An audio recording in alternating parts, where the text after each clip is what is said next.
I'm 77 years old, and if you're in your 20s, your 30s, even your 40s, what I'm about to say might make you want to close this video. I'd ask you not to. Because it took me 50 years to understand it, and you don't have 50 years to waste. The life you keep meaning to live is being quietly replaced by the life you are too busy to question. That's not a warning about someday. That's a description of right now, today, this week.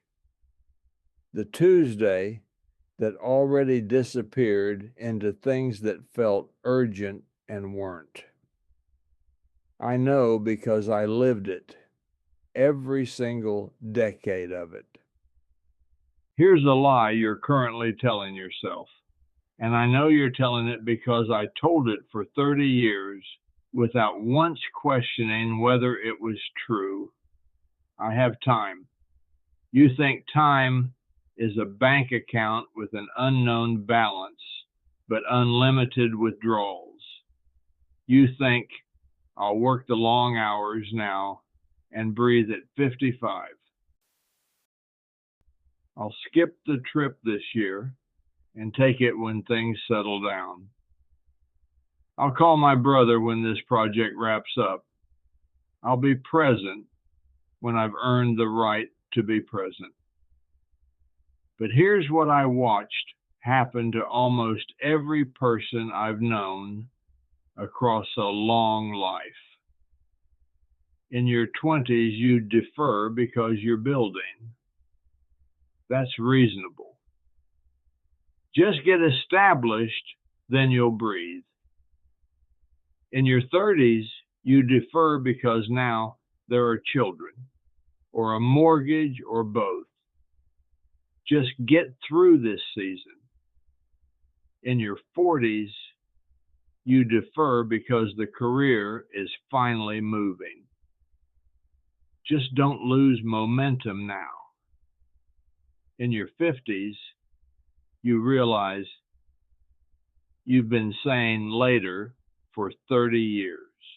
And later starts to feel less like a destination and more like a story you've been telling yourself so long you forgot it was a story. And then one day, you are me. I spent 30 years as a vice president. People called me Sir. My name was on a door, and I was good at it, genuinely good, which is exactly why it took so long to see what it was costing. Because the villain in this story isn't your boss. It isn't the economy. It isn't even ambition.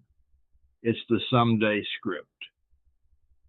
The quiet, culturally approved lie that tells you happiness is located at the next finish line. The promotion, the paid off house, the number in the account that finally lets you breathe. And the reason it works so well is that it looks exactly like responsibility. It looks like discipline. It looks like doing the right thing. But here's what I know at 77 that I couldn't see at 42. The goalposts move. They are designed to move. You get the promotion, and 48 hours later, you're looking at the next rung. You hit the number, and suddenly there's a new number. The finish line isn't a place. It's a mechanism, and it will run until you stop it or until your body stops it for you. I had a friend. I'll call him David. Worked every Saturday for 40 years. Said he'd travel when he hit 5 million.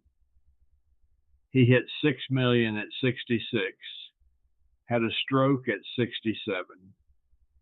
He died having never seen the world he spent his entire life trying to afford. Is that the trade you're making? The cost of the someday script isn't dramatic. That's the part nobody warns you about. It doesn't arrive in a single moment you can point to. It accumulates. And in the conversations you shortened because you were tired, the weekends that dissolved into obligation, the friendships that faded because maintaining them required time you'd already allocated somewhere else. The version of yourself that had opinions and energy and curiosity that slowly got managed into a corner. You don't notice it happening because you're not neglecting your life. You're managing it. And managed lives and actual lives are two completely different things. Here's the sentence I want you to sit with. The one I wish someone had handed me at 25. Success is a terrible goal. Presence is the only currency that doesn't devalue. Read that again. Because the next time you're about to skip dinner with your parents, or cut a phone call short, or trade a real moment for a productive one, that's the sentence you'll want. And I want to tell you something I got right, not just what I got wrong. After my 65th birthday, I made one decision.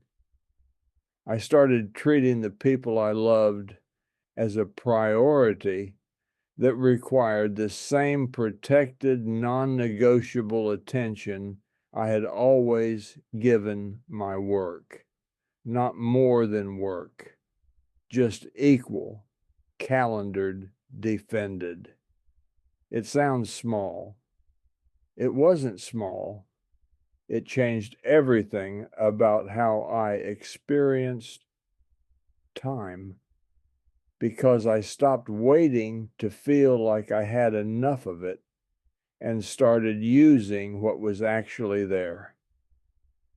The friendships I built during those years, those are what I have now. Those are what 77 actually looks like when you get here. Not the achievements, not the title on the door. The people who know you, the ones you actually know in return. You can start that today. You don't need more time. You need a different decision about the time that already exists. There's something I haven't said yet, and it's the part that took me the longest to understand. If you can't find peace on the way to where you're going, you will not find it when you arrive. The arrival is a myth. The quiet satisfaction you're waiting to feel when everything is finally in order. It is not stored at the destination. It was never there. I know people who hit every number they aimed for and felt nothing that lasted longer than 48 hours. I know people who never made it to the number at all and died having lived more fully than anyone at their funeral understood. The life you're waiting to live needs to start now, not when the project wraps, not when the kids are grown, not when you finally feel ready. No. Because here's the thing, the someday script never tells you. The person standing at the finish line is still you. same fears, same restlessness, same quiet voice asking whether this was worth it. You don't outrun that voice by achieving more. You answer it by deciding today, this Tuesday, this ordinary, unremarkable day, that enough is enough. That you are already standing in the life that counts. I have 3 grandchildren. I watch them stress over grades and internships and follower counts. I try to tell them what I'm telling you, but they're in the storm. They can't see the pattern yet. They think their situation is different, that the old rules don't apply. Maybe you think that too. But you're listening, that's not nothing. That means some part of you already knows. There's a question I want you to ask yourself tonight, honestly. Without softening it. If you died tomorrow, would you be satisfied with the life you've lived so far? Not would people be impressed. Not did you hit the number. Just would you be satisfied? If the answer is no, the next question is the one that matters. What are you actually waiting for?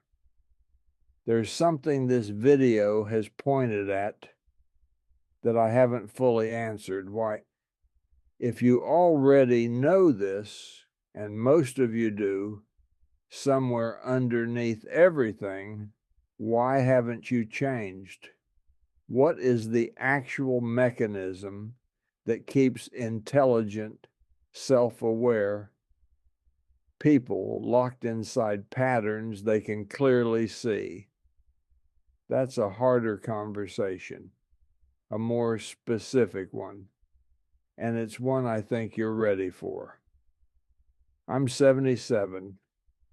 I don't know how many mornings I have left. Enough, I hope. But the number is fixed whether I know it or not. Yours is too. If the clock isn't ticking, it's pounding. What are you going to do with your today? Leave it in the comments. Name the one someday lie you've been carrying, the one finish line you keep moving. Write it down. Because the moment you name it, it loses some of its hold over you. And reading what other people write, people sitting where you're sitting right now, will make this land in a way that no video alone can.